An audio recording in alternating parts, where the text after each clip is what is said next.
ವಲಸೆ ನೀತಿಯನ್ನ ಜಾರಿಗೆ ತರುವ ಮೂಲಕ ದೇಶದಲ್ಲಿ ಇರತಕ್ಕಂತಹ ಅಕ್ರಮ ವಲಸಿಗರನ್ನ ಹೊರಹಾಕ್ತಾ ಇರತಕ್ಕಂತಹ ಅಮೆರಿಕ ಅಧ್ಯಕ್ಷ ಡೊನಾಲ್ಡ್ ಟ್ರಂಪ್ ಇದೀಗ ಶ್ರೀಮಂತ ವಲಸಿಗರ ಮನವೊಲಿಸೋಕೆ ಹೊಸ ಯೋಜನೆಯೊಂದನ್ನ ಜಾರಿಗೆ ತರಲು ಮುಂದಾಗ್ತಿದ್ದಾರೆ.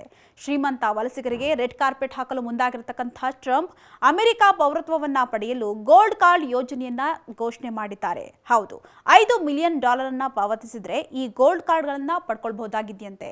ಸದ್ಯ ಅಮೆರಿಕದಲ್ಲಿ ಇರತಕ್ಕಂತಹ ಗ್ರೀನ್ ಕಾರ್ಡ್ ನಿವಾಸಿಗಳು ಹಾಗೂ ಹೊಸ ವಿದೇಶಿಗರು ಅಮೆರಿಕ ಪೌರತ್ವವನ್ನ ಪಡೆದುಕೊಳ್ಳಲು ಬಯಸುವವರು ಈ ಗೋಲ್ಡ್ ಕಾರ್ಡ್ ಅನ್ನ ಪಡ್ಕೊಳ್ಬಹುದು. ಸದ್ಯ ಇಂತಹ 1 ಮಿಲಿಯನ್ ಗೋಲ್ಡ್ ಕಾರ್ಡ್ ಅನ್ನ ಮಾರಾಟ ಮಾಡಲು ಡೊನಾಲ್ಡ್ ಟ್ರಂಪ್ ಮುಂದಾಗಿದ್ದು, ಈ ಮೂಲಕ ಜಾಗತಿಕ ಶ್ರೀಮಂತರನ್ನ ಅಮೆರಿಕದತ್ತ ಸೆಳೆಯಲು ಭರ್ಜರಿ ಯೋಜನೆಯನ್ನ ರೂಪಿಸಿದ್ದಾರೆ.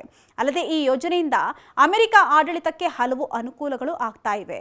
ಸದ್ಯ $5 ಮಿಲಿಯನ್ ಅಮೆರಿಕನ್ ಅನ್ನ ಕೊಟ್ಟು ಗೋಲ್ಡ್ ಕಾರ್ಡ್ ಪಡೆಯುವಂತಹ ಶ್ರೀಮಂತ ವಿದೇಶಿಗರಿಂದ ಅಮೆರಿಕದ ಆರ್ಥಿಕತೆಗೆ ಉತ್ತೇಜನ ನೀಡಿದಂತಾಗತ್ತಂತೆ. ಅಲ್ಲದೆ ಇದರಿಂದ ಬರುವಂತಹ ಹಣವು ಕೂಡ ಅಮೆರಿಕದ ರಾಷ್ಟ್ರೀಯ ಸಾಲವನ್ನ ತೀರಿಸಲು ಸಹಾಯ ಮಾಡಲಿದೆಯಂತೆ. ಅಷ್ಟೇ ಅಲ್ಲದೆ ಈ ಹಿಂದಿನ EB-5 ವೀಸಾ ಕಾರ್ಯಕ್ರಮದಲ್ಲಿ ಪತ್ತೆ ಮಾಡಲಾಗಿದ್ದಂತಹ ವಂಚನೆ ಪ್ರಕರಣಗಳನ್ನ ತಗ್ಗಿಸಬಹುದಾಗಿದೆಯಂತೆ. ಇನ್ನು ಈ ಗೋಲ್ಡ್ ಕಾರ್ಡ್ ಕೇವಲ ಶ್ರೀಮಂತ ಹೂಡಿಕೆದಾರರಿಗೆ ಮಾತ್ರ ದೊರೆಯೋದ್ರಿಂದ ಅಮೆರಿಕಕ್ಕೆ ಬರುವಂತಹ ವಲಸಿಗರ ಮೇಲೆ ನಿಗಾ ಇಡಲು ಇದರಿಂದ ಸಹಾಯವಾಗಲಿದೆಯಂತೆ.